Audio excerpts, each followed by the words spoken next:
2020 was the year where I was gonna quit. When I was in South Korea, I lost my job. For me, that was the point where I was like, okay, I'm done. There's points I'm gonna just skip through with the career, but is there something that stands out that was like, once you were fully, immersed in it, you're like, all right, I'm committing to this. Was there anything that was a big setback that you were, that almost had you at the point of like, I don't know if I can do this? I mean, 2020 was the year where I was gonna quit. I literally was gonna walk away from sport in 2020 because we've had my amateur career and it was amateurs. I blew through the amateur quite quickly. I mean, I got my pro card in 3 years when I started amateur. So when I started amateur, I just started winning. And it was like, dude, it was a point where, where you feel like life gives you a life lesson the moment you need it. They say, what's this saying going, when you're ready, the right teacher will show up. And I think for me, I needed that because I was winning shows easily. And it was getting to the point where it was almost becoming where it was like, come on, I'm that good. So when I went into the pros, it was a different kettle of fish. So I jumped in the pros and I was like, dude, I'm gonna be in the Olympia stage in no time. I would be like, thinking. And then life gave you your lessons. And then you got the knocks and the hammering. And then you realize, no, you ain't that good yet. You're not even there yet. Did the first show in Prague, I think, my first pro debut, came fifth in Prague. Prague was a big show. I had loads of names, I came fifth. I was like, this is no brainer. Look, I'm already fifth. Next show was Italy. I was like, I'm gonna jump in that show and win it, man. There's no big name in there. I'm gonna win. Going to Italy, came eighth. I'm like, okay, that's what the hell. Okay, next one's Romania. I'm gonna win that one. That's definite. Went there, came 11th. I'm like, what the hell? What's going on? And then from that point on, every show I did, it was like, oh, just not there, just not there. And it was just kept on getting knocked. And what happens is, the bodybuilding, you're paying for your travel, you're paying for your food, you're committing your whole life into this. Like, it's not something you just do half-cocked. It's not something where you can devote so much to that for an hour and then go have the rest of the day and chill out and enjoy food and relax and just, no, bodybuilding is 24/7 all the time. So when you're devoting that much into something each year after year and you're not getting the results, very quickly becomes disheartening. Very quickly you start thinking, okay, all that work, nothing to show for it. Whole year of work, nothing to show. Another year, not really anything to show for it. Another year. So, and it started costing us a lot. So you're paying for all that food, you're paying for your travel, you're paying for a hotel, you're paying for, and then we were getting, and I was working full time at the same time in construction, and I was doing overtime, Mel was doing overtime as well, and we were putting all our funds into this thing, hoping that one day it will pay off. And we will go through a whole year of, she's working overtime, I'm working overtime, we're putting all our money in it, and then you go to a show and nothing happens, and you walk away with nothing. And then you're like, oh crap, we got to do it again next year. And you do it again, nothing. And after a while, we started getting into debt because we were like using credit cards to pay for our travel and everything else, and there was nothing to show for it. So where we go to, 2018, 2019, by the end of 2019, after 4 shows each year, 2020 was coming up, and I was just like, you know what? This is it. I'm not gonna do this anymore. It's just not. It's taking too much out of me. It's taking too much out of us. Our relationship with things where we could be going on holidays and enjoying normal life and having a decent life, but instead we're putting all our things into this, and we're coming off end of the year with nothing to show for it, but just more problems. So I'm just like, I can't do this anymore. I can't watch us struggle like this and not have anything to show for it. So I was like, you know what? I'm not doing this anymore. I'm done. So 2020, Mel convinced me and both friends convinced me that, look, just do 1 more year. You're getting better. Just do 1 more year. If this year doesn't work out, then you can wrap your hands and say, okay, I gave it my go. I can leave. So I was like, okay. So we picked out a show in April in 2020. And I was like, okay, full focus, do the show. It has to work out this year. Whatever happens, I gotta make sure I make it to Olympia this year.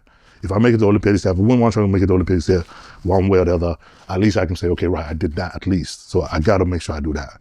I've been getting tons of messages asking about my health protocols ever since I did the world's heaviest marathon. The experience took a toll, and getting back to optimal health has been an absolute journey. That's where Marek Health have been absolutely essential. Their approach is beyond quick fixes. It's about long-term health and performance. They work with medical professionals to create personalized, evidence-based plans tailored to your needs, using pharmaceutical-grade treatments and cutting-edge diagnosis. Whether it's TRT, peptides, supplements, or like me, getting full health analysis to get you back on track, Marek Health provides everything that you need. And it's not just for athletes. If you're an entrepreneur or businessman like me, you might want that renewed focus, clarity, and energy. That's where Marek Health can get your brain brain performing at its peak. From comprehensive blood work to customized health plans, Marek gives you the tools to optimize your life. If you're ready to take control of your health, go to marekhealth.com and use code Mulligan for 10% off. The link's down below. I can't recommend them enough. And if you just wanted to get started, I would go and get your blood work done. Go get assessed, find out where they can help you. Use the link down below for 10% off using code Mulligan. Let's dive back into the video.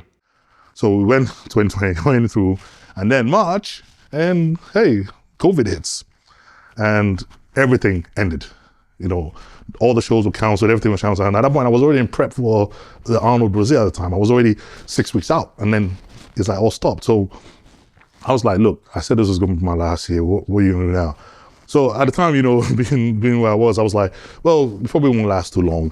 I'm going to carry on prepping anyway. And you know what? When the shows start up, whatever show comes up first, that's the show I'm going to do. So I carried on prepping. So I ended up prepping, obviously, weeks after weeks, months after months, show after show. Gyms were closed. I remember even at the time I was driving an hour from where I was to go to my friend's gym, an hour away, and then driving an hour back home, then going back to work the next morning. And I was doing that for months on end. And I was just like, okay, you know what? You said you were going to give everything you have this year, just so you can say you've done it. And there's no regrets. So you have to do whatever it takes. This is what the premise is whatever it takes. Come on. So I did all that, did all the training, did everything for that whole year, and it just all went carried on. And obviously the whole thing in South Korea happened as well. It was the ending of, it was August in 2020, where I got stuck in doing quarantine in a South Korean hotel, just so I can get on a stage to do a show and qualify for the Olympia. Got stuck doing working out in the hotel room and doing handstand and push-ups and everything else, just so I can get ready for a stage in that. And that whole thing happened. And I came second in that show. Came back and, you know, whole 2020, did through all I did, and still didn't end up with Olympic qualification. And it was a devastating year for me. I was like, well, you know what? I'm done with this. I'm done with this. And then to make it even more fun, when I was in South Korea doing all that whole, like, trying to prep for that show, I lost my job. So now it was like, that's it. You know, now I've lost everything, you've taken everything away. I have nothing to show for it. This is, now you start to feel like a fool. You feel like, dude, you were deluded. What did you think? This is it. Use your lowest point. And it's obviously a clear message that this isn't for you. This is not what you're meant to be. So for me, that was the point where I was like, okay, I'm done. Well, funny enough, lucky enough, that was the same time. Right, I think literally the day after I lost my job was the day I got a call from Hostile and Fuad, because he literally saw my story and on YouTube and everything else, and saw what I was doing in the hotel in South Korea. And he said something hit him. He goes, I've never seen someone that determined to achieve their goal before. And that was exactly what he wanted with the brand he was creating, that, you know, sacrifice with no regrets. You know, someone going after the goal against all odds. And he goes, that you fit that brand to a T, and, you know, I want to put you on the contract. And they do. I remember he called me up. He was like, dude, like, who's paying for your travel? Who's paying for that? And I was laughing. Dude, of course I'm paying for all of it. We in debt from it. He's like, really? He goes, I was like, no, this is all me. And he's like, okay, you know, he was like, yeah, dude, I want to give you a shot. I want to give you that try. And thinking about it, before then, I've reached out to so many companies and so many people, and they've all just like, no, not interested. So for him to come up, and he was the first one to come up and say, look, I'll give you a chance. Let me give you a shot. Let's see what you can do with it. So that really was the only thing that I felt like was lifeline I was holding on to at the end of 2020. Everything else was just like, I was done. So when it came towards the end of 2020, you know, I was already like, even then I was still like, I don't know if I can do another year of this. I feel like I'm just giving everything. I'm not getting anything back. So Mel, Fuad, and all the guys, they're like, look, you just do one more year. Come on, you can do this. Just come on, give 2021, do something. We really feel like it can happen. You just need a little bit of help. So, and I was like, we kind of looked at it and go, okay, right now, for the first time, you don't have to work anymore. You can actually focus on bodybuilding because you're not got a sponsorship. You can actually focus on just doing this. It might be something small, but at least you can say, okay, right, now your focus that's spread around trying to balance your job and everything else, you can now just focus on just bodybuilding and see what happens. So I was like, okay, let me see what this feels like. Let me be able to, if I put everything in my hand, there's no distractions with the job and everything, I can just do bodybuilding and see what happens. So 2021 came along, and that was the moment where things finally started clicking, you know. And that was the moment I was like, okay, you know.